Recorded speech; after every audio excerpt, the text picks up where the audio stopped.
I want to send a big thank you, love, blessings to James and Shiz, BroNups. These guys are doing their thing. Like, they're not up and coming. They're up and running, yeah? I feel like we just made a connection with people that get it in the space. So, and on top of that, thank you guys for your hospitality, man. Yeah, you accommodated us excellently, man. Thank you very much. We appreciate it. Honestly, some real ones. Guys, thank you. But my following, I want you to all follow this page. They are coming huge this and next year, and what they're doing for the sales space, business space, top tip. Yo, my people, it's your boy Tristan Taylor, crap cutter, sales master.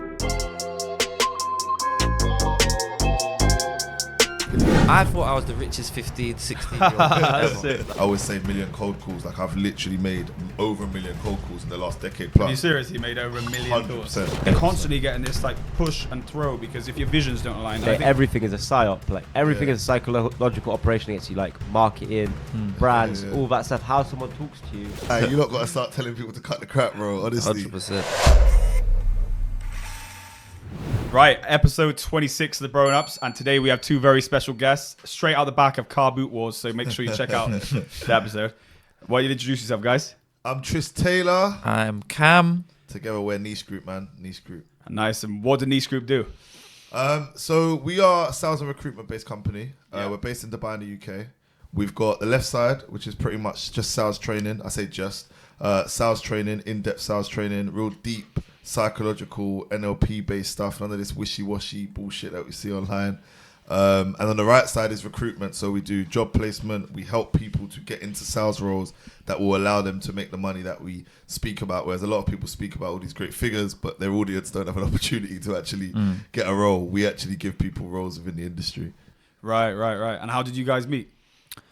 We met in Dubai. We met about a year ago. Literally, I actually think it was... We properly, formally met a year today, really. So we met previously. We this on the way here, a year ago today was when Tris did his CEO cast, and that was the first time that we hung out together. Like, we met about a week prior at a yacht party, just from Dubai. In Dubai as well, yeah. Was it a crazy party? No, it wasn't. It wasn't. It was quite small. A friend of mine came over to Dubai, just did a yacht party. It was a really calm one compared to most of them. And he knew a friend of a friend of a friend kind of thing. He was there. He was just being the cool guy, like I say on every platform. He was just not. He was choosing to not drink when we was all getting blasted. So I ended up calling him out on the mic, basically saying like, "Why are you not drinking?"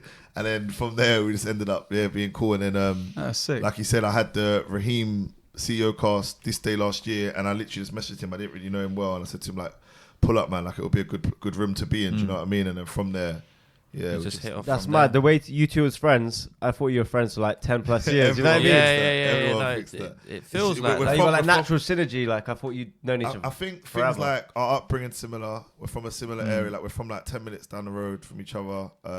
We've got mutuals as well. So like, and also more than business, we just hang out all day. Every day. We live together all day as well. So we're just sick. So you're brothers basically. Yeah, literally. Brothers, mothers. Yeah, man, 100%. Do you know what? A lot of people don't have that though these days. I think it's so important. Like, it's weird because since we like duoed up, I'm starting to notice it everywhere we go. Like, everyone's got a duo, and I feel like it's stronger, man.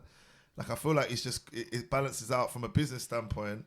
Like, for me anyway, like I've run businesses on my own, run businesses with partners, and I feel like having a business partner that brings a different side of business to the business, I think it's so crucial, especially with decisions. Do you know what I mean? So I even think emotionally, man. Like, some days I might wake up and just think, man, like, are we ever even gonna make another pound ever again? Like, you know, sometimes you just feel negative. But Tris might be on a high, and it'll be like, I just woke up negative, but Tris is bouncing off the wall saying, look, I just got this idea, and we're gonna, and then it's just vice versa. So emotionally, I think it definitely helps as well. Yeah, like helps the other person ride out the storm. Yeah, definitely. You can't like let each other down either. You know what I mean? Yeah. Like, you've got accountability, but then you've got like a therapist as well. Do you know what I mean? Yeah, definitely. You've got a business partner as well. Yeah, 100%.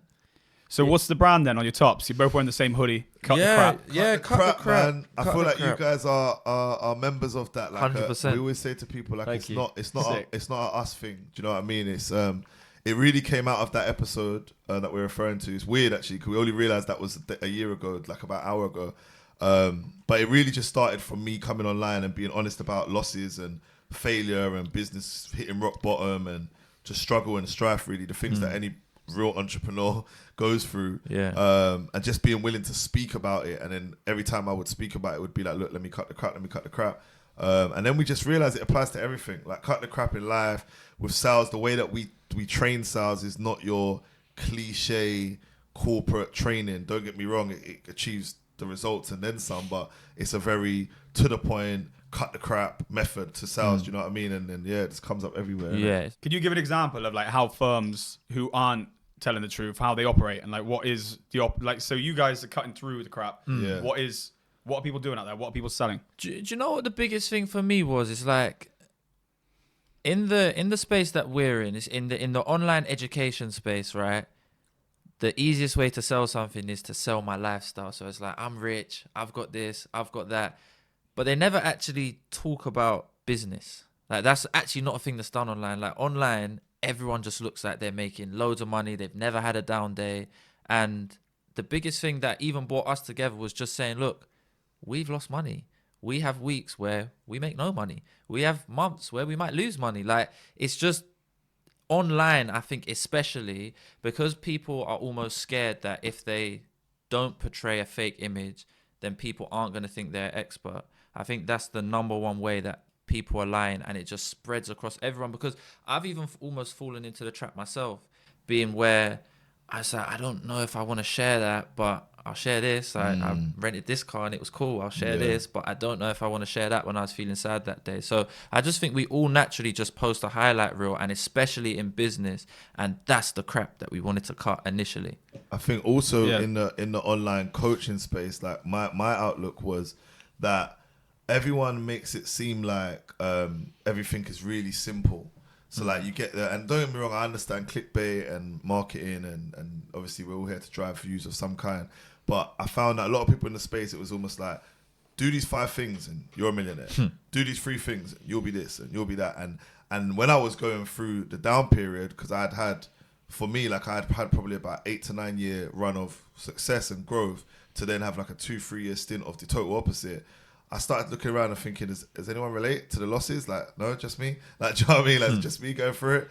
And man, I always give an honourable shout out to Tommy Mallet from Towie, because he really inspired his rawness in interviews. And he's just like, I watched an interview with him on Winners Talking podcast, and he was like, everyone seems like they're having it off, but they're not really having it off. And I was just like, yeah, man. Like, it's interesting, isn't it? Because I think what happens is you have like a good year, a good month, and that month's good enough for you to be able to flex for like 6 months. Yeah. But it never really, and then it can look like you had 6 solid months, but really you had 1 good month. And then the other people who didn't have, they're beating themselves up. The same thing like you're saying, because they're comparing unrealistic against against it. It's dangerous, man. A lot of people said it to me as well who started watching the pod, like friends and stuff, like, I didn't realize you lost that money. You know, I never knew that happened. They think it's just plain sailing the whole time. They never realize the losses. 100%. And me, I've always kept my stuff to myself, really. It's only because James wanted to jump on this, and we publicize things. Like I said, you keep it private. And people are like, what, you lost that much? You lost this much? I didn't know that, but you just keep it to yourself and you keep it moving, you know what I mean? Do you know what's mad? Since we've been doing that, it's like we've attracted so much good. So like me, it's mad, because I basically ended up like building quite a strong personal brand off of me saying I lost. Do you know what I mean? Yeah, so that's crazy. It's a gem for anyone who wants to build a personal brand. Just try to tell the truth. You never know what happened, man. Yeah. That makes you unique in today's day and age. Yeah. For sure. But you know what? People's personalities and the way people like perceive stuff these days, they just want to see quick money. So I can see why someone just posts all the good stuff. Look at me, I'm rich, I'm this, I'm that, because people want get rich quick schemes, even though it never works. Yeah, that's no, I'm not a fan of them, but I see why they do it. Like you said, it makes sense why they do it, but that's what makes it even worse. It's like they're being rewarded for doing it. But what I will say is I do think there's a turn. Like, I do think that the general public is kind of wising up. Like, just me posting a picture in a Lambo and saying, look, I do this, buy my course, isn't actually cutting it anymore. Like, I feel like the people are actually getting a bit smarter, where you have to at least say, look, this is how to do it. I feel like now if you show the skill, that's what really helps. Yeah, you're right. I see that with everything though, because it was before, what was it, FX trading, drop shipping, there's FBA, and people get suckered into these things, and then they realize this ain't working, and then now I'm seeing a lot of high ticket sales things. Obviously there's genuine opportunities in drop shipping, FBA, all these things, but people sell it like these courses, these copy and paste courses. What it is. You know what I mean? So the problem is like, so like me and Cam's story, why it's interesting is when I met Cam, all of this, like everything you just said, FBA, dropshipping, all this stuff. For me, I thought it was all just nonsense. Like I didn't validate it, I didn't rate it. I just thought it was all the same thing. Obviously, he's quite younger than me. We're 6 years different, so he came up in a different era where he did know loads about it, and he got to sift through and work out what was right and what was wrong and what was good and what was bad. So he kind of opened my eyes to it, and then when I started to study the space more, I realized that it's just the way people market it. So that's why we've chose to go this route, which is like for example, high ticket sales. I've been a high ticket sales since I was 18, but I never marketed it. I never came online and said, "Oh, look at this, look at that." So now we've realized that we don't want to. Obviously, you can only control this narrative so much, but we don't want to fall into the line of just kind of just marketing just the highs. Like even when we put out like our offer and people say like, "Oh, what's the earning potential?" Like I'll always stick on the 5K rather than the 15K. When we've got people earning 15K, but I'd rather just say 5K, and you might not even make that. If you still want to buy it, like that's my style of selling, rather than being like, I guarantee it's 15K, I promise. So you. kind of like under promise and over deliver. Yeah, man. Over promise, because people are happier when they've been. Yeah, bro. 100%. And when you've been around for a long time, like I've been in sales for so long, it's like I know the damage of that way. Like it feels good short term, but it's bang on. It's all short term. So if you overpromise, those customers never want to buy from you again. 100%. So you get some quick money. It's kind of like building a street business. Like if you're doing whatever, you're gonna have some money on your lap now, but it's just short term thinking. Yeah, 100%. If you want to, you're gonna have to do that like patient business, the building actual brand, like building your brand, building all that stuff. Yeah. And that's what gives you something at the end, which will pay you a lot more than what the 100%. short term thing did. It's demotivating too. If you're told you're gonna make 15K and you make $2,000, Yeah. it's Yeah, demotivating. yeah, While if you set a lower target and you exceed it, it's gonna motivate you. 100%. You know what I mean? 100%. But you know what I will say? It not in defense for the people that do it, but it can be hard to. It can be hard to. We'll jump on calls where the person's just dying for them to say, "Well, I make 15 grand next month," and it's like if you just. I understand why people would say yes, because if you do say yes, they'll buy right now. Yeah. But because you don't, they now don't buy. So I get why people fall into the trap. I'm not saying it's a good thing. Yeah, exactly. Just saying no to things. Do you know what I mean? It's like managing expectations, because then you haven't got some guy who's going to be like, I haven't made the 15 grand. Like, yo, I said 5, and you're going to come now happy that you made 10. Yeah, 100%. It's just like the flexing thing again, isn't it? Like you could lie to them and say, "Hi, I'm out," and they buy it. It's the same as like showing them a Lambo. Like you could get this in 3 months from my course, but they're gonna fall off before that because they're not seeing it fast enough. 100%. My main thing would just be like, can you withstand pain, bro? Like above everything else, I don't give a about all this, man. Like what can you deal with? What have you been through? I always say million cold calls. Like I've literally made over 1 million cold calls in the last decade plus. You seriously made over 1 million calls? 100%. And what do you think the differential between that guy who can do 10 grand in a month to the person who can close a 500,000? What would be the key personality? So what do you guys think is the most important thing for a salesperson? Because I was thinking about it on the way down. Like what makes a good salesperson? Like for me, I always start with the skill of listening. Like a lot of people, whenever I go into a room or we do speeches publicly or whatever, I always ask people, like, what's the number one skill in sales? And they always say, talking, tonality, script, structure, this, that, and the other. Don't get me wrong, they're all important factors, but there's nothing like listening. If you know how to listen properly and actively, a prospect will teach you how to sell them. Like, it's just all there. You just got to know how to answer the right questions. So for me, it's that. And I think the other thing I'd say is resilience. Like one of the like sort of my sort of war scar is like I always say million cold calls. Like I've literally made over 1 million cold calls in the last decade plus. Have you seriously made over 1 million 100%. Have you really? When I sit and do the maths, because we were on a basis of 300 a day, and I was in that same role for about 7 years. 300 calls a day, fair play. 300 calls a day. Yeah, see, they're battle scars. There is no harder job. There's seriously no harder job. Like when you're really up against it, you're selling on a call. Like that toughens you up like crazy, man. bro. I think you have this notion. You have people who are out like doing trade, which is also a hard job, but they're like, oh, you don't know what hard work is like. You desk jockey, bro.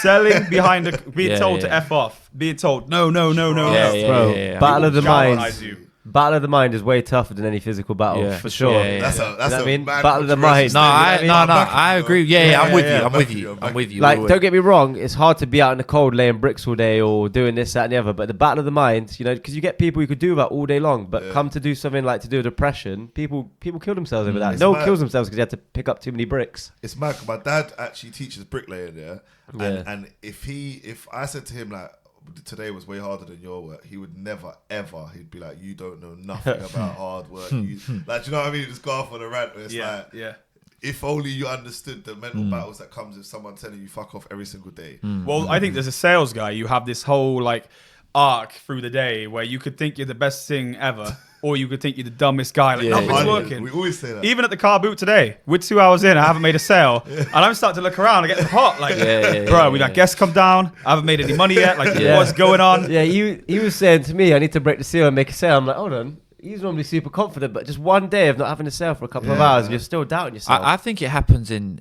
quicker than days, man. There's some days where I'll wake up, I think, look, I'm the best. Look, they're just eating out of my hand. And then a few hours later, I'm getting a few no's. I think, 100%. maybe I'm not so good at this. The battle of the mind with sales is crazy. You could go from like this, like all day long, you're like a wave just going up and down. It's even with business, isn't it? That's why when I look at someone who's like, we'll say they're 5 years, 10 years or whatever in business and there's sales involved, straight away I'm like, my guy, I know, I like it's battle scars, like you said. It's real battle scars, man. It's rough. Yeah, man. It's mad. Yeah, I think that whole thing is like, even in business, you could be set. You're like, whoa, this is the best 2 weeks I've ever had at the start of the month. Yeah. And you're like, if this carries on, it's gonna be crazy. And now, like over the weekend, you're thinking you're the best thing ever. Yeah. And then come Monday, Tuesday, nothing's happened. Come back of the week, you've had a null week, and you're like, now I'm just the same as I was. And you're constantly on this like revolution of like, I'm smart, I'm dumb. But that's why I think it's so important these convos happen. Because like, see, even me hearing you say that, like, or hearing you say that, or hearing you say that, or whoever's saying that, you're realizing it yourself, therapy. Do you know what I mean? It's like, it makes you feel at ease.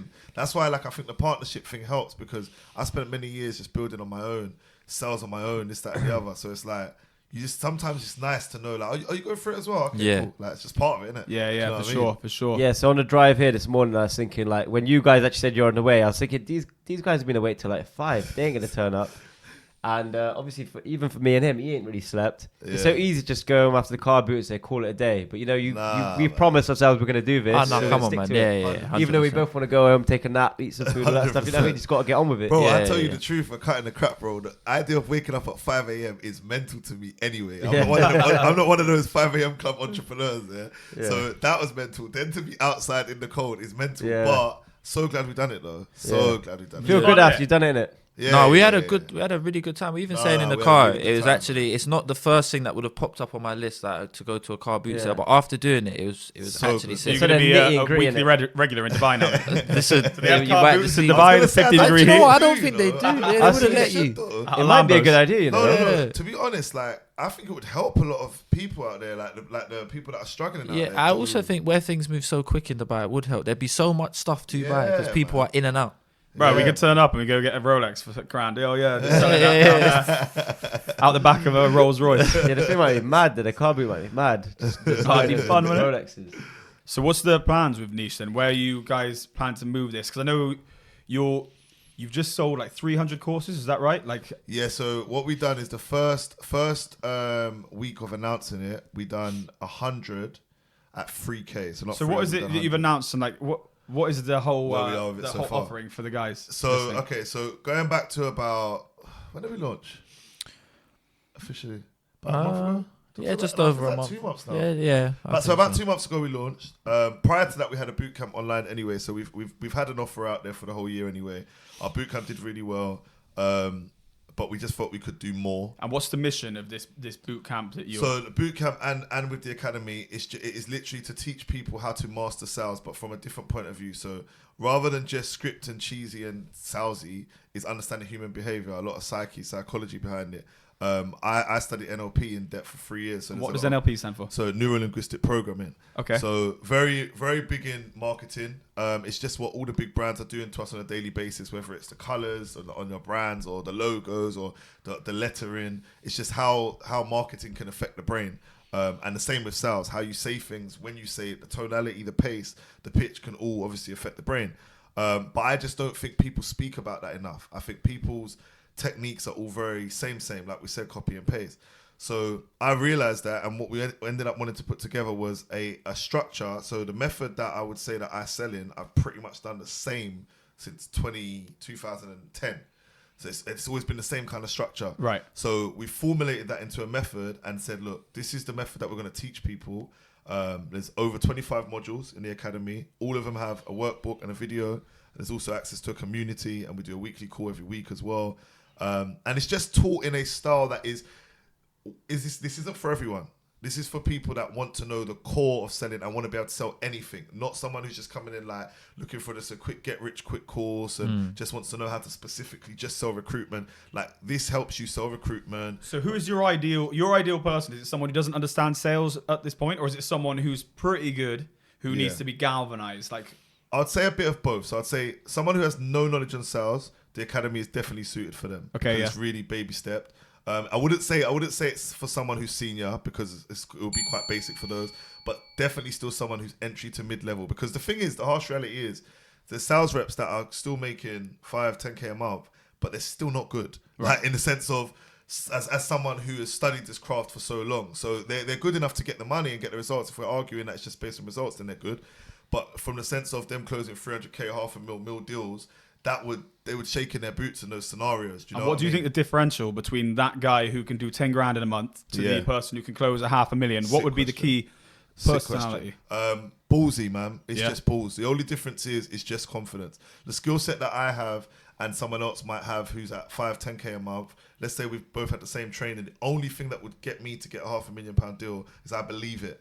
Like I can see it. I believe I'm worth that. I believe that the exchange of value. It's the energy in it. It's the energy. Like people can read it. Yeah. And I view it like if you do a 10-mile run, if you've already run 10 miles before, you would have a better chance at running 10 miles if you've run it before on no training versus you training every day but you've trained to 5 miles. Because when you've got over the mental barrier, then you can do it. And I view the same thing with sales. Because take for example, if I'm selling. First time I've ever had a quote for 10 grand, it comes through. I can't help but be excited over the 10 grand deal. And I can't help, but even if I'm trying to be cute about it, I can't help but demonstrate my excitement to the customer. Now, when I had a few 10 granders come through, now I don't get too excited about it. So now when it comes, I don't show the excitement because I'm not excited. It's not an act. And then I think that's nothing to do with how slick I am at talking. It's like an energy. Like and then you don't have that neediness with saying either. You can smell it. Saying that it's an energy, that's because you know it. Yeah. Like only few people would get that. Even us saying that, I don't even think we're helping the audience because they're probably sitting there thinking, "What's this energy?" Like, do you know what I mean? I'll tell you it. Yeah. Say you walk into a car dealership. Yeah, you got like a shark of a salesman. Yeah, you're going to be scared to ask for extras, this, that, and the other. Or you walk into a dealership. There's a meek salesman. Yeah, you see this guy is a bit nervous. He's that, and you're like haggling him. Suddenly, the customer, who's a normal person, turns into the shark. Yeah. And he turns into the prey. Yeah. You know what I mean? But 100%. Normally, if the salesman's good, he's a shark and the customer's a prey. 100%. And that's the energy, you know what I mean? Like, you could take something from this guy. But this guy, he's got crazy self-belief. You ain't doing nothing. Price is not an issue. You know, he's going to sell you on everything else. But you know, he's going to make you feel insecure to buy it. You guys, I can tell from the conversations we've had today, you're very comfortable with saying terms like shark and the internet or people that are new to the space, they find that so scary, like sales, manipulation, like it's just really like the dark space. So we're on a mission to kind of debunk that myth and make you realize that, well, to be fair, without sales skills, I would be able to enter certain rooms, network with certain networks. Forget selling now, just how you carry yourself. Do you know what I mean? It's something that helps you day to day with the opposite sex or your partner, your friends, like whatever it may be. 100%. So it's important that people start to realize that this sales thing is not this big spooky dark space. It's like it's actually just the whole world, practical skill. Everything. Every single day. Like what you said about what brands are doing to you every day. We always say everything is a psyop. Like everything is a psychological operation against you. Like marketing, brands, all that stuff. How someone talks to you. Like, is it the style of someone talking to you? You could be at a hotel, and you got to pay extra for the swimming pool. But if you walk past a lifeguard and say, "I'm going to go swimming," he's going to be like, he's going to be scared to say no. But like, "Oh, do I have to pay to go swimming?" He's going to say, "Yeah." Yeah. You got to pay. So like the way you say stuff influences how people treat you back. 100%. Again, it's energy. And you know what? We just had, sorry to cut you, we just had it just now in the Caribbean food shop. The guy came to us when he gave us the bill, and he said in such a great tone, he said, "This is the bill." He said, "Are you happy to pay 10% gratuity?" But the way he said it, he said, "Are you happy to?" Like, how can No, we called him out. We said, you know what, that was brilliant. Really good, because we like that. We like seeing sales in day-to-day life. We really are just hip to it. So it's like we said to him, cool, that was really good. I love it. Like, I think sales, the reason why it helps you in like day-to-day life as well is because it's almost like you're seeing 3 steps down the line.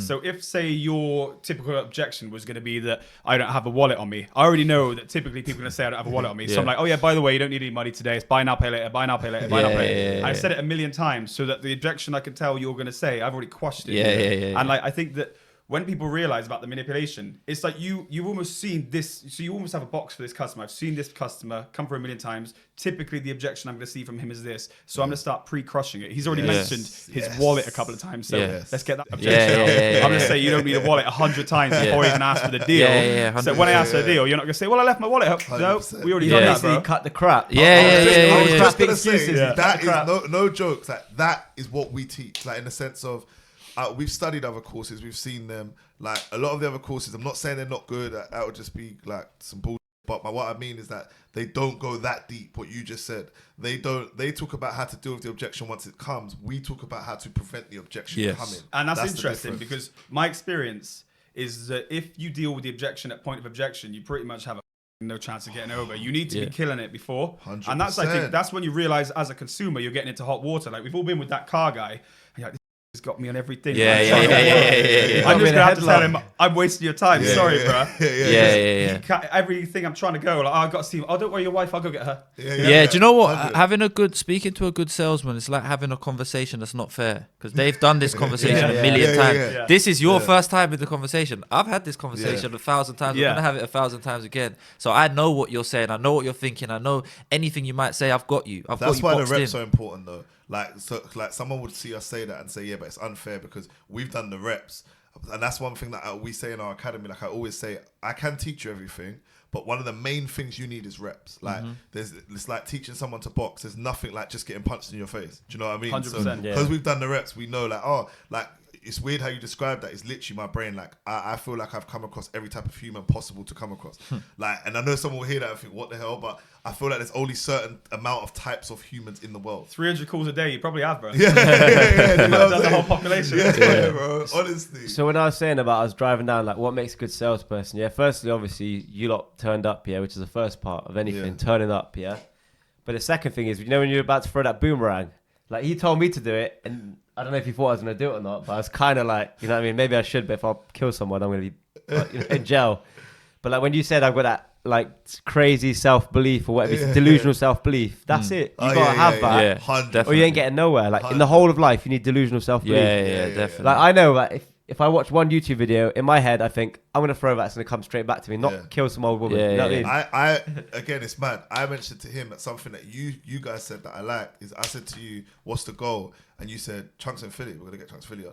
Like, whereas another podcast, like, would say, oh, like, we're going to build for a bit. And then, like, that, and I'm not saying that's the be all and end all, but that's one of the things that many people would be scared to even say that. You know what I mean? Like, we've had 6 episodes, whatever it may be, and we're getting him on. That's the same delusional belief, you know what I mean? And it will happen, bro. We was trying to get, we were speaking to that, Marvin Herbert, that guy who's been... He got the fake eye, he's been shot like 20 times.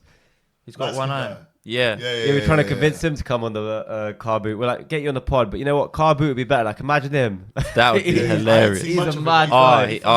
He's bro, hilarious. He got mad stories. I thought he's from East. Okay. But he's Kent, hilarious. old Kentish.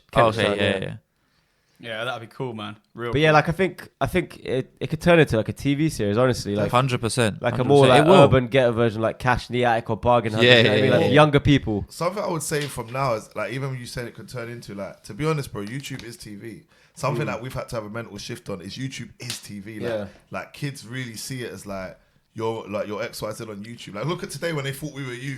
They were literally like, oh my god, like, what's your YouTube? They said her kids will go. She said my kids will go mad if they. So I can't lie. You've got to treat it like TV. When Mum says I got you BroNups. At home, like Mac D's, we got Mac D's at home. She's gonna go back like, look, I found those guys watching YouTube, and it's like, that ain't them. Big up you if you're watching this. 100%. That's mad, isn't it? So if you're looking at, say, you're scanning CVs on your desk, what are the key things that would stand out? Like, that roughly is going to make a good salesperson. If you had to just look at like personality traits or experience, what is it? Do you know what I was going to say, bro? I'm going to be honest. I don't like CVs. No. Like, so this is why we cut the crap. Like, I'm not big on CVs. My thing is, let's get on a call. Like, let's get on a call, and then my first thing is, I just like to know a bit more about your life. Like, what experiences have you been through? Have you dealt with pressure? Have you dealt with like pain? Have you been through? For me, especially when we used to just before, like years back before the internet, when I was in high ticket sales, I got to run my own company with my partner. When we would hire, like, my main thing would just be like, can you withstand pain, bro? Like, above everything else, I don't give a about all this, man. Like, what can you deal with? What have you been through? A question I often ask people is, if I gave you 10 grand and you couldn't save it, invest it, or give it to a family member, what would you do with it? That kind of gives you a bit of an idea about someone as well. Do you know what I mean? Like, what would you do? They're new to money. At least, or if I was like at 0, 10 grand. Yeah. So you're not doing very well. You ain't got the job. No, I think right now I would. What would I do? It's hard because I've been through that chat. It's hard, isn't it? Like, I would. Well, you can't invest it. You can't save it. So the main thing we look for, and I'm gonna give it, is basically, what would you do for yourself? Like, and people always think they've got to say, I'd buy a property, I'd invest in crypto. Like, if I'm being honest, if I went back to 0 and you gave me 10 grand, I'd probably buy some leads for something. Yeah, first things first. But arguably, I guess that's an investment. I'd go on a holiday somewhere nice, and I'd probably end up buying a watch. The reason being is because buying watches for me got me in rooms that other things never, or got me in conversations that other things never. Do you know what I mean? So you got on your wrist right now, anyways. Give it a little flash to the camera, I guess. I know you guys are Beautiful watch that is. Yeah, that's nice. Is that your favorite or? All time. My favorite. Now, your favorite, personal and all time. It's my favorite now because of the chapter in my life that I feel like I'm in. So Go on. It's like, what's the best way to describe it? It's mature, firstly. Yeah. Do you know what I mean? Like, when I was wearing the rose gold day date 2, like, for the last 2 years, and I was turning 32, and I was like, it's just too cliche for, like, especially in Dubai, like, we see that watch every. That's like the little F-boy watch. Yeah. Trapper F-boy watch. Trapper watch. I was going to say it, but yeah, Trapper watch, F-boy watch. So, it was kind of a pivot away from that. And I also, for me, it's like been my biggest step in regards to watches as well. Like, I haven't ever had like I don't really want an RM, to be fair, but I haven't done RM or like any skeletons or anything like that. But that's kind of where I want to head towards, like classier watches. Do you know what I mean? More classier. Yeah. What was your first one? Datejust. Rolex Datejust in 2000 and... I feel like that's everyone's first watch. Yeah, in 2013. I bought a Datejust from Trotter's Jewelers in Bethnal Green. Nice. And then after that, just you get addicted. It wasn't bust down, was it? You know, I've never bought a bust down in my life. Good. I don't think I ever will, to be honest. It's just not me. I'm going to buy a bust down at some point. You gonna buy a bust down, yeah? My best one's yeah, sick. Day date. I love day date. I love a yellow gold day date. That's what I wear mostly. Presidential classics, yeah. Yeah. I just think I saw Day Tony date 1 or Soprano 2? wearing it 2. Okay. I used to have a day date 2. I lost that. And now I got a day date 40. But I still don't wear it that much, to be honest. Yeah. I reverted about a year ago. And since I reverted, I'm not allowed yellow gold. I have a rose gold, which I kind of wear technically now. Even that's played a part of me. Everyone around me is Muslim. And even one of my good friends used to say that to me every single day about his own self. And he started wearing Jesse's Patek. And I think that influenced me as well. Like, just in staying away from the bright yellows. And Yeah, I got the bimet on today, but I decided to do a thing where every episode I put a different watch and try sell it via the episode. Just gives it, because we got like 1 million views a month, across all platforms. So might as well use it to, start something else. Oh, do you sell watches as well? Yeah, here and there. You know what I mean? I know people who sell them. I know people who buy them. So you know what I mean? We're hustlers, isn't it? Yeah. Of course, we do whatever we can. Yeah, 100%. So where do you want to take this business then? You've just sold 300 courses. Was it hard to get the courses out? So 100. It was not. It was 100. Yeah. All right, yeah. But okay, so going back to that. So we launched the academy. And we done the first at a discounted rate just because we hadn't done any ads yet. So to give you some background to our company, Cam's the ad specialist, absolute whiz with the ads. Yeah, he gets the marketing done. I do most of the training.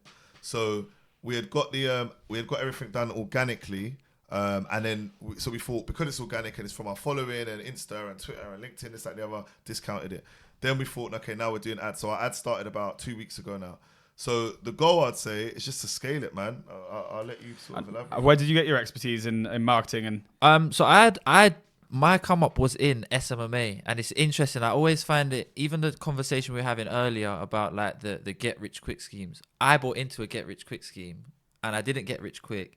But I guess I got rich eventually. So it's like, so I wouldn't have got into it if I knew it was going to take me 4 years to make money. Like, I wouldn't have. So I've always got a weird relationship with, like, I kind of think that get rich quick schemes are kind of I have to like it because it changed my life. Yeah. It didn't change it quickly, but it changed it eventually. So what was the scheme that you got? Could you talk us back to that? 'Cause that's gonna be super interesting. Yeah, so it was SMMA. So what is SMA? What does that stand for? It's social media marketing agency. Right. And I did the classic, just how to make money. I was 18, just how to get rich. And this was 6 years ago. Yeah. Right, 6 years ago. So just how to get rich. I might have even done it when I was 17, when I was doing my A levels. I remember being stressed and thinking, boy, I don't know if I can do this. So I looked up just how to get rich, as you do. And everything else I saw, like the Forex, the drop shipping, I didn't like that. They felt like schemes where I wouldn't learn any real life business skills. And the agency made the most sense because it was like reaching out to people, talking to them, marketing. So I was like, cool, I'll get into that. And then when I got into it, it was Iman Gadzi. So he's like the godfather of the SME right, yeah, I've space. seen his videos. Yeah. He's the godfather of it. A lot now. He does a lot of other things, but at the time he was just SMMA. Like that was just this thing, and it was 6-figure SMMA.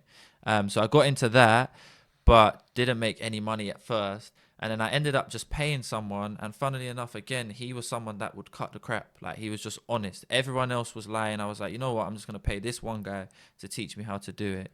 And then from there, I was just running Facebook ads for e-commerce brands, which is a lot harder than running it for any type of coach, consultant, any type of lead generation. So it's like I learned in the deep end.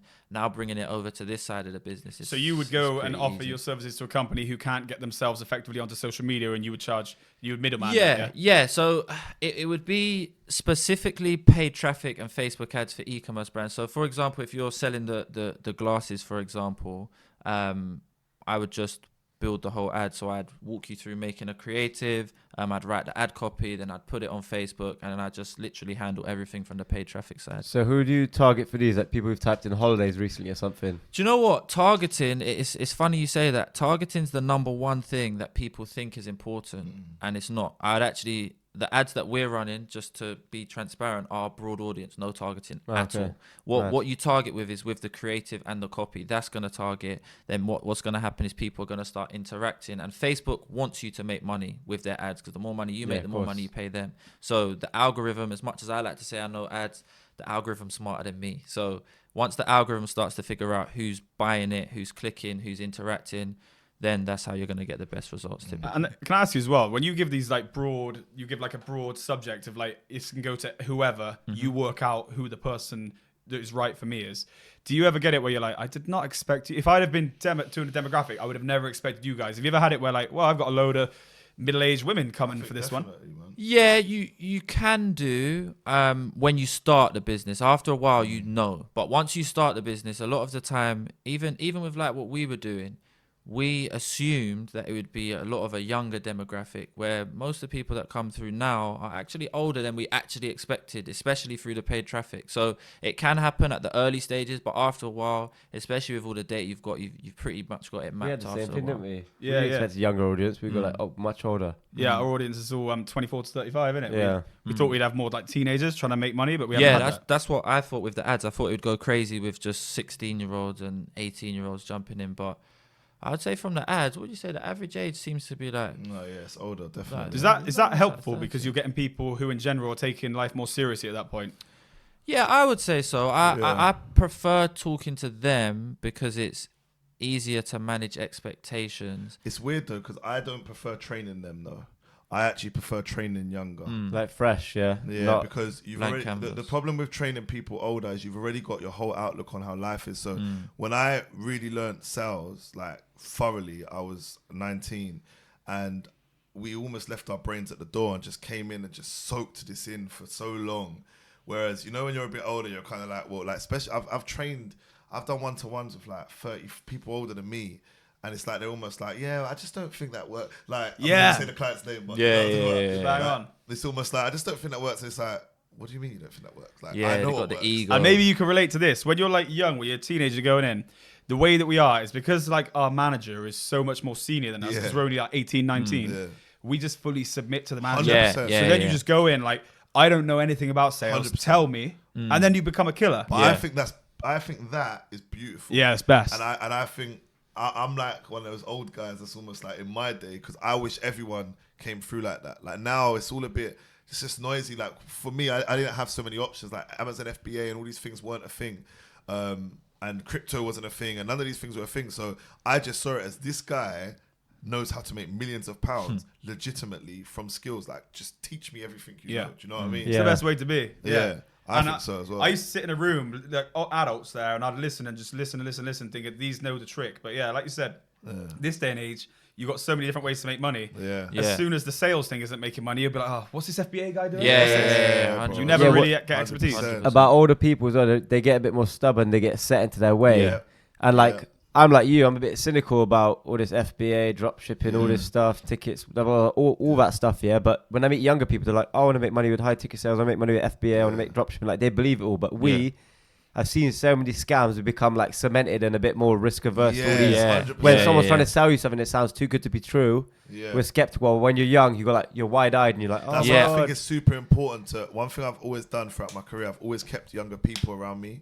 Like, most of my team is younger than me, because I would probably never be in high ticket sales online if I didn't meet someone younger than me. Do you know? Like, I think sometimes us older guys, like, we could just be a bit like stuck in our ways, bro. Like, do you know what I mean? I like the delusional energy. I like it. I like someone that will come over to me and be like, why can't you make £1 million this month? And I'm like, what? Because you'll come up with excuses. It'll be like, well, the reason we can't is because, but someone young will be like, well, no, you can do this. And it's like, you'll kind of get into your ego and say, no, well, we can't. Bang on. But when you actually think about it, you can. Like, that's a lot of what's lost on people in this day and age, is like, you lose, like, if you think about what makes you good, like if you think about what makes a woman really attracted to you or whatever, it's like you're adventurous, you're fearless. It's like all the childish qualities. It's like it's like we have a journey as like adults, as men, is to lose the parts of being a kid that you need to lose, but don't let society whip the parts that you need to keep out of you in. We say don't let a hard time humble us. That's our thing. That's I've got tattoos that represent what you just said. Like, that's a big thing to me. It's like, fact. Everything. Because that's what we were saying about big kids earlier, though. Like, that's why we get on, and obviously we got on too. Like, when we left you, like I was saying, like, them not just, as soon as we got in the car, I said, them not just have fun, innit? Like, it's sick. Like, just have fun. And I think keeping your youthful energy, like, it's really, really important. Super important. Don't get jaded. Don't start hating the world because you're around. And if you see some people like we went to school with, as soon as they hit like 25, 27, they start acting like, you might see them in the street and you might say something, they'll like turn their nose up at you, like, why is he talking like, why is he behaving like, why are you having fun in your car? Like, you should be doing this. Like, they're rushing to feel old and like get into a routine and that. I feel like the working life does that to you. Yeah, though, definitely. Suddenly they got like Birkenstocks on. And man. Like, I see one of my friends walking to work. He used to be super stylish. I see him wearing the running shoes with the suit now. I'm saying to him, man. I said, it's got you, man. I said, work has got you. Yeah, bro, I've heard people at 28 talking about, I'll move job because I get a better pension with this. What, you're relying on your pension to retire? Like, where do you get that mindset from? Say these four are literally bashing 9 to 5. Yeah. You're gonna say that, but it is what it is. You know what it is? I'm not even bashing that. I'm bashing the mindset of where people think that you need to be frumpy and old and give up on all the adventurous stuff. 100%. Like, say people like, you want to go away this weekend? I'm paying. Oh, let me speak to my girl. Like, bro, don't even get him started on all that. I'm my own kind, bro. I swear. Like, don't get me started on that topic, bro. We'll be here for hours, bro. And that's the same. They're getting the adventure whipped out of them because there's no way the 16-year-old him would have had that. But the 34-year-old is suddenly being told he's not allowed out. Like, when did you become such a puss? Yeah, my friend had a stag do not long ago, and guess what? So he made a group chat, and I left straight away because someone said something like, "Oh, mate, can we do it not abroad? Because my missus won't let me go abroad." And I just left. He goes, and then another guy wrote, "Let me ask my missus if I could go that weekend." I left the group straight away. People go, "Why did you leave the group?" You got some cut the crap jumpers, man. I can't lie. You lot got to start telling people to cut the crap, bro. Honestly, 100%. Yeah, I agree, man. I think the childlike thing is actually what's kept me. So I'm very like known for just being a bit wild, a bit mad, and like energetic. But I think it's so important, though. Do you know what I mean? It like, separates that's what you, makes doesn't me. it? I think as soon as I say to people close to me, if you see that start fizzling out of me, call my mum. Like, do you know what I mean? I don't want to end up like that at all, man. What's your biggest L you've taken? Like, it could be anything, like financial, whatever. Like, to be honest, if we're actually being honest, we weren't cutting the crap. Like, that's cheesy, actually man. It was cheesy. I remember I actually watched a podcast with you. You're on CEO of You as well, right? CEO of You, yeah. I saw you on CEO of You when you were talking about how when you bought the first watch and your mum thought that the payments were going to slow down. And because your mum couldn't believe what you were doing. You talked about that too, didn't you? And your parents would be like, "You can't do it like that." Do you know what it was? It wasn't so much that she couldn't believe. She just,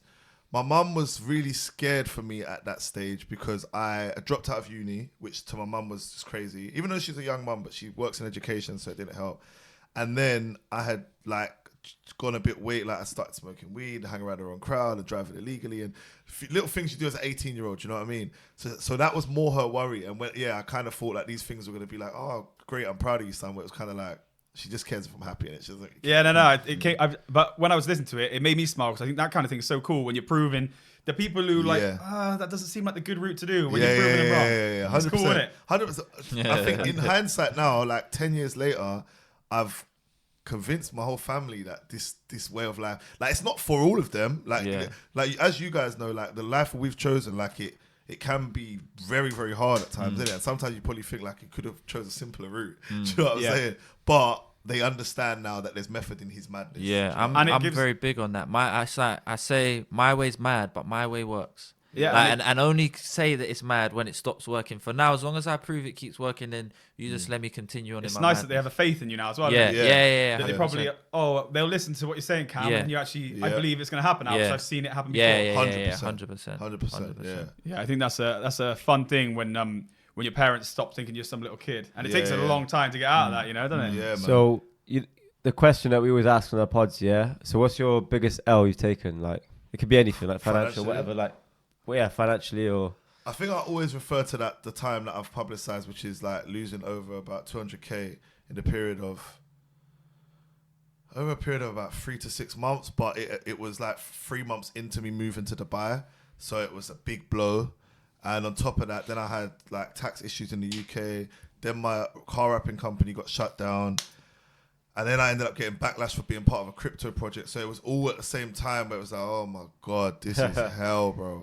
So the amount was 200k, but I think it's more important. It weren't just the amount. It was everything that happened. When it rains, it pours, isn't it? Always the same thing. Like company closes and you got tax issues and you lose money on that. It comes at once, isn't it? It comes at you fast. But you know what's crazy though? Do you know after it's happened, when I study entrepreneurs now, I realized that for anyone who's like way more successful than me, they're almost like, like you have to go through that. Like even how you just said it, it's just like, like normal. Yeah. That wasn't normal to me at the time. Now I realize everyone who's gone further than I have. 100%. It's non-stop, innit? You just keep getting pounded. Like when you've taken a hit, it just keeps coming and coming and coming. Like you think it's not going to end, but as long as you have that delusional self-belief, you're all good. Yeah, I feel like that with good times and bad times though. I feel like when things are good, this is going to go on forever. I'm the smartest man, I'm the best. And when it's bad, it's like, oof, this is going to go on forever. We said that as well. And that's what humbles you and gets you back, like your mind. Because you get so cocky and brave and, you know what I mean, arrogant. Yeah. And then something like that brings you back down to earth. You're like, I need to be careful. You know what I mean? What about you, Cam? What's your 100%. biggest L?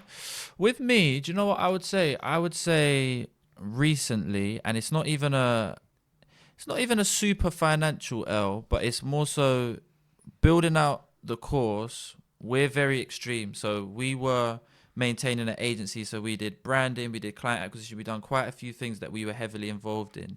And instead of like what I guess a normal person would do, which would be to kind of build the course as you go and, you know, keep doing what you're doing, we were really extreme. We were like, look, this course is what people need. And we're just going to stop doing all the things that earn us money. And we're just going to build the course.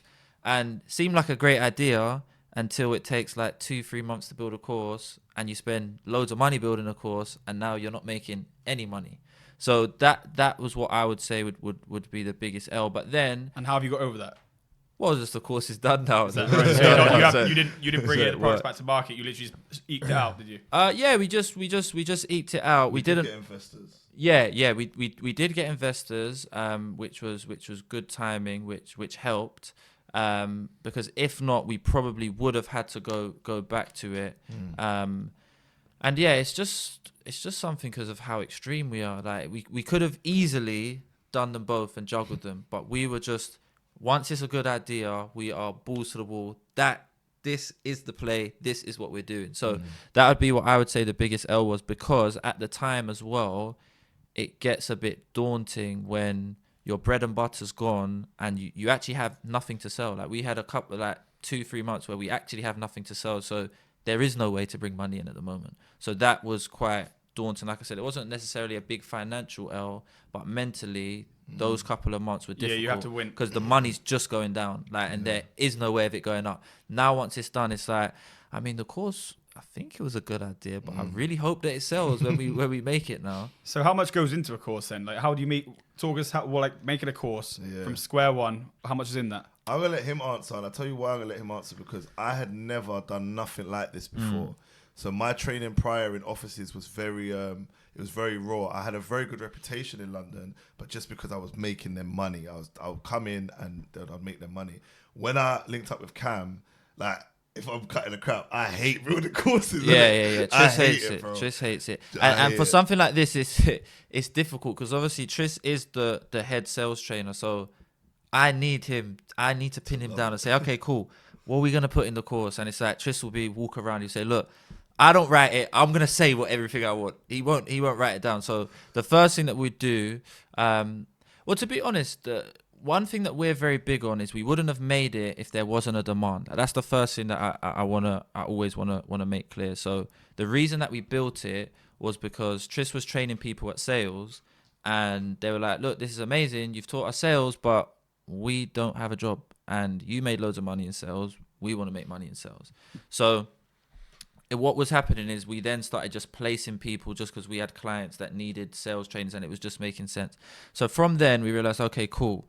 We now need to build something where we can train people at sales and then place them. So the first thing is we've got to write down every single thing that you need to be a good salesman, because we're not on leaving anything out. Like, we don't want to leave any stone unturned. Like, every single thing, even if you think it's trivial, like from absolute beginner to the end, then what you do is you cross off things that you, what we call qualify for, and things that you can teach. So what I mean by qualify for is resilience. In the course, we can mention resilience, but if you don't have discipline and resilience as a human being, we qualify for that, which means that we won't sell it to you. If you're someone who just doesn't have the discipline to actually study this, we won't sell it to you. So we write down every single thing you need. We cross off the things that we just can't teach and don't make sense. And then we go through with every other single thing. So then once we've got the list, we call it a track list. Then we go through and we look at everything that we've ever taught around it. So all the subjects, all the lessons that Tris has done, digging out things from here, course here that he's made, training, this. Then we break things down into somewhat of a script. Then we go through the script, build out all the videos. But then after all the videos are done, then we go to make workbooks. Then we got to make it look nice and pretty. Then we got...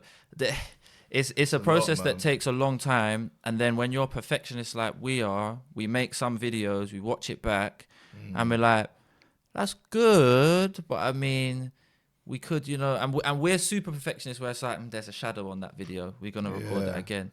I don't like how I said that, actually. We're going to, so it just takes a long time. And then even in terms of actually marketing it. So a big thing, when something's high ticket, right, you're not just going to go on a web page and buy it. Like, that's just, if something's expensive, you're not going to do that. So what we do is we make a video sales letter. And the video sales letter, we recorded 3 or 4 times, completely different concepts, completely different videos, because every time we made it, when we watched it, we just didn't like it.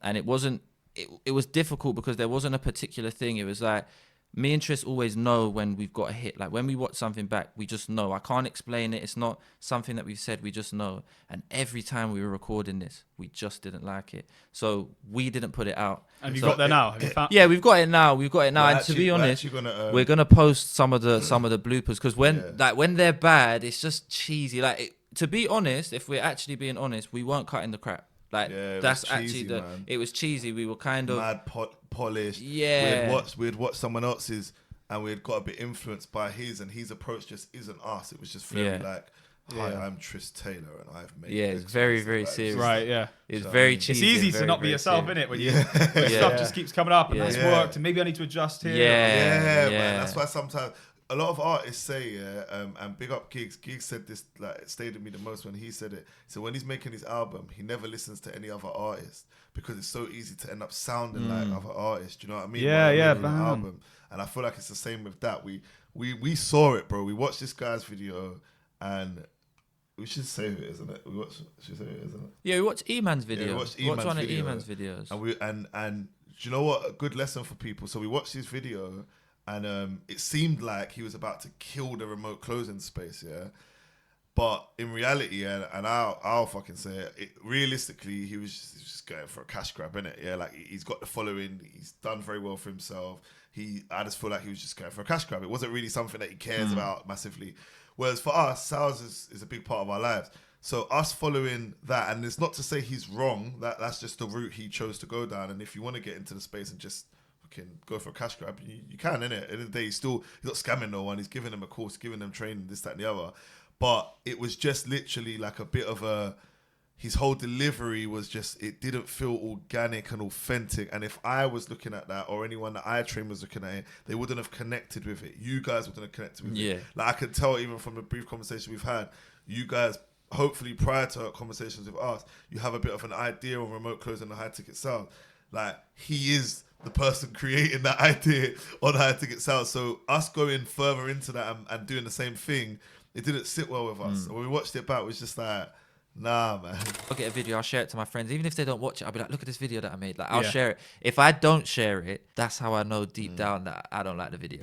And I'm adjusting to this space. Like, I'd probably say this adjustment's hardest for me out of everyone. Maybe because I'm older. You know what it is as well? Again, I like to be proud of the things I put out. You see that? I know when I don't like a video when I don't share it with people. Like I'm very childlike about my videos. Like, I'll get a video, I'll share it to my friends. Even if they don't watch it, I'll be like, look at this video that I made. Like I'll share it. If I don't share it, that's how I know deep down that I don't like the video. And that's a good way to be, innit? Yeah. Like be honest with yourself at that point. 100%. So that was a real pivotal moment for us because we had to slap ourselves on the wrist and say like, what are you doing? Yeah. And we literally, bro, we scrapped here. We done another 3 or whatever. And I do get jarred, I'll be honest, because I'm just, sales is like, for me, like imagine if I was like a rapper, like it's just in me. I don't like it feeling too like go and sit there and structure this out. But I've realized that in this space, if I want to become one of the top trainers, you have to communicate in the way that people want to digest it. And what you're saying about getting the video perfect, we always struggle with this. It's like, if you want perfect, though, you're going to be there just constantly doing it. And sometimes you can't let perfect get in the way of good because nothing happens otherwise. Like if I was there tweaking every single video or going back to him saying change this, change that, nothing will get put out. You know what I mean? You just have to get out there. We had a mad debate about that. It might even be documented. We had a mad debate, heated debate as well about perfect versus good, and is good enough, and when is it good enough to put out, and when do you have to draw the line? Like we were having a heated debate. Do you guys ever like have debates that get heated but passion? Yeah, kind of. We can get some. Not against each other, but just like, no, but I really think this or I really think that. Yeah. I think we both have like a view. We've had a few. Nothing crazy. Yeah. But you know what? There's always, in every partnership, every business, there's that issue, right? But I remember once hearing some chef telling me about, him and his brother obviously owned a takeaway. And, I don't know if you've ever been in the kitchen, but that's one of the most stressful environments. It's like worse than sales. Yeah. Because when there's pressure and everyone's doing stuff, everyone's doing their own thing in the same space. So he's like, me and my brother used to argue. And then one day we just stopped and said, look, we're both trying to get the same results. So when I'm telling you to do so, I'm not doing it because I want to tell you to do it different or I hate you or anything. Just we're both trying to get the same result. And that's what it is. We're trying to get the best for our podcast or whatever. Same as you guys trying to get the best. 100%. I might have said argue. I wouldn't say we argue. I would say we debate, because arguing it's never actually about Tris or about me. It's always about, and it's really passion based. It's about really, we just want to get this. You just want the best. 100%. I do it all day in my work as well. Like I think when you got a vision, and this is one of the reasons why the debate is super important, because you all have you're not going to get there unless you have an idea of where you want to be. Even if the goal is the moon, whatever, you're not going to get. So you need to be on the same page. And I think sometimes you both have an idea of how you're going to get there. And I find that I can get into heated debates with people for that. Yeah, communication is important because everyone understands differently. Otherwise, like say someone might have a vision of this place. Their vision is I want to make this much per month, and my vision is like, but I want to have 5 of these all across the world. So his is going to be like, right, we made this much cash. But his vision isn't aligning. So you're constantly getting this like push and throw, because if your visions don't align, and I think sometimes, and what Shiz said is, I try to think they're not going against the company. It's just their vision's different. And it's like trying to understand and navigate. Because I need to take from that. Yeah. I think that's even something for me to take, because sometimes I just take it as like, because we've got a really creative team. And I'm adjusting to this space. Like I'd probably say this adjustment's hardest for me out of everyone. Maybe because I'm older. Again, going back to the older thing, I've had a certain level of success in my own way. So there's a little bit of me that's a bit like, I know what I'm talking about. But in this space, I don't. Like, do you know what I mean? If we're cutting the crap, like my success in this space, a lot of it is linked to advice that I've got from Cam and then the rest of my team. So now it's like I have to start letting go. Like when they say to me like structure my YouTube videos a certain way, or it's like even I'll probably even get in trouble for sharing some of the stuff I showed on the stories today, like because it's like why don't you just wait till the YouTube's out? I'm like. Right, yeah. Do you know yeah. what I mean? That's it's interesting. like doing things a certain way, and they are right. Like for me, I'm like, it don't matter, man. They'll still, but it is more exciting if, like, I did actually hold back on quite a bit, to be fair, in regards to what we were actually doing. But I get so excited. I'm like, this is it. Like, do you know what I mean? Yeah. It's hard, isn't it? Because sometimes, like, I'm a person, like, I have to say what I feel. Like, if I don't say it, I get annoyed with myself. And then sometimes I feel like I'm always just criticizing, but I'm doing it to better the project. You know what I mean? Yeah, 100%, man. So, should we do another classic question? What was your first hustle, both of you? First time you ever made money, like school, wherever? Where did you start? My first hustle was refunding things on Amazon. Yeah, I was gonna say, I was, you know what? I was thinking of a nice way. Like, it was refunding things on Amazon and selling them at school. So electronics, that was my thing, man. Sell phones, sell PlayStation, sell everything. When did that start? What age? 15, because someone else at school did it, and I remember he did it for me, and then he did it wrong for someone else, and I was like, I'm gonna find out how he did it, because he was making loads of money. He was like a really quiet, like shy kid, and I was like, if you're getting that money, I know everyone at this school, everyone's gonna buy things from me. So when he did it, I asked him a little bit, and he gave me I can't remember what he said. He said a term, and I just went home, searched it, bam, that was me locked in. Sick. Yeah, and how long did that go on for? Well, it went out for as long as they were letting me refund the thing. So it was about a year. But again, when it was happening, I didn't think it was ever going to end. I thought I was the richest 15, 16-year-old ever. Like, you know what? I thought that would have ended ages ago, but I've seen people doing it as late as like last year. It's mad. I don't know how they it is, but what it is, they used to change things, made it difficult. And with me, so what I would do is I'd also front the money, because we were young, people didn't have the money, so I'd put the money in your account, then order. So I'm the one that can lose. I can lose big. I remember I was just being silly. I just got a few close shaves, and I thought, you know what? Nah, forget it. I'll just sit on my money now. We know some people do something similar, don't we? Yeah, the police might have turned up to their house. yeah. No, man. But it's funny, but I'll tell you again after the pod. What's your first hustle? For me, mine, as far back as I remember, would probably be trainers, man. So there was a guy in the area, like obviously his like street name was Treater, big up Treater, and he took me on as he's like younger, so I was Tiny Treater, and he was known for like selling 110s, Nike 110s. He used to go to Vauxhall Market and get the 110s and just fly them, and it was mad because no one in the area was known for a hustle that clean. It was all like just drugs. It wasn't even fraud, it was just drugs really, to be honest, and robberies or whatever. But he was known for selling these trainers, like, which was mad.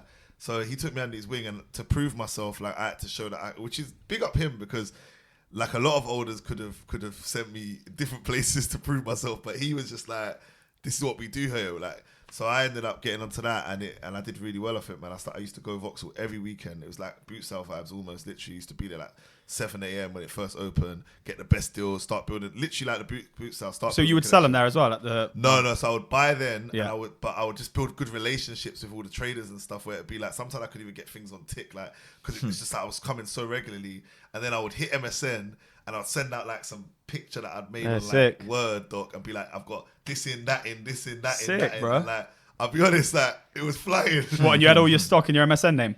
Yeah. So I'd have, Or what I even used to do, I used to make, I used to use Publisher back then. So I used to make a picture with like all the, which would be like a production. And it would have had like all the different things in one picture. I'd be like, this is what I got. That's mad. I used to do something similar as well. I'd go to the market and buy Air Max 90s and go sell them at my school, because people in my school didn't know about this market. You know what I mean? Yeah. And they'd be like, buy them for 30, sell them for like 70. You know what I mean? And I had the same MSN as well. I remember I was getting the Visus from China. And I would walk in sixth form, open up my bags, put it all out, and I'd be like, I could get this, I could get that, like Abercrombie Fitch, whatever. Yeah. I went so mad that we started making so I don't know if this ever hit over here, but we had the handprint on jeans was a thing. So one day this guy from like Sydenham, he had a handprint on the back of his jeans, like literally a white handprint. Everyone was like, that's sick. And then I was thinking, I could make those. I started making the sick. jeans. And they started going as well. Sick, bro. Proper little hustler, man. Yeah, I love hearing these little hustle stories because everyone's got like a similar story. Like, it's cool, innit? What about at school? No sweets? Definitely, You sell sweets? So, my hustle, listen, I want to send a big shout out to, so she's a presenter on BBC One Extra, Cyan Anderson, yeah? And she's a G, like she just opened a restaurant, she released a book, she's a G. But I knew her at a very young age, and her mum used to work in my school. Yeah, big up Cyan and big up her mum.